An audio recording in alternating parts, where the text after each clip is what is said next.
নমস্কার, life with Shipra চ্যানেলের আরেকটি ভিডিওতে আপনাদের সকলকে স্বাগত। আজকে আমি বানাচ্ছি খুব চটজলদি একটা চিকেনের রান্না, চিকেন মাখমালি। তার জন্য আমি প্রথমে চিকেনটা ম্যারিনেট করে নেব। তো 1 কেজি চিকেন নিয়েছি, তার মধ্যে আমি 2.5 টিস্পুন নুন নিয়েছি আর একটা ছোট লেবুর হাফ লেবুর রস নিয়েছি, 1 টিস্পুন গোলমরিচের গুঁড়ো আর 2 টেবিল চামচ টক দই আর 1.5 টেবিল চামচ আদা রসুনের পেস্ট। ব্যাস এগুলো দিয়ে আমি চিকেনটা ম্যারিনেট করে আধ ঘন্টা রেখে দেবো, মানে মিনিমাম আধ ঘন্টা রেখে দিতে হবে, তার থেকে বেশি রাখলেও খুব ভালো হয়। এরপর কড়াই গরম করে তাতে আমি আগে থেকে কেটে রেখেছি আদা, 1 ইঞ্চির মতো আদা নিয়েছি, 20-22টা কাজু বাদাম নিয়েছি আর 2টো বড়ো সাইজের পেঁয়াজ কুচিয়ে রেখেছি। ফাইনলি চপ করিনি, আমি জাস্ট এমনি মোটা মোটা করে কুচি করে রেখেছি।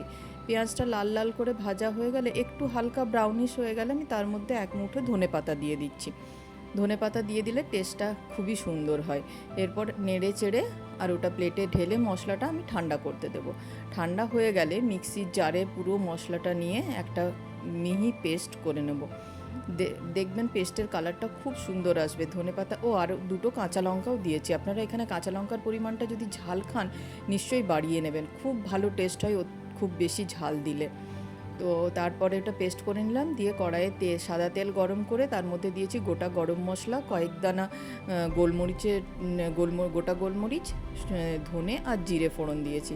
তারপর ফোড়নটা ভাজা হয়ে গেলে দিয়ে দিয়েছি পেস্ট করে রাখা মশলাটা একটু কষিয়ে আমি ম্যারিনেট করা চিকেনটা দিয়েছি। আমি না এই জায়গায় ভিডিও করতে ক্যামেরাটা অন করতে ভুলে গেছিলাম।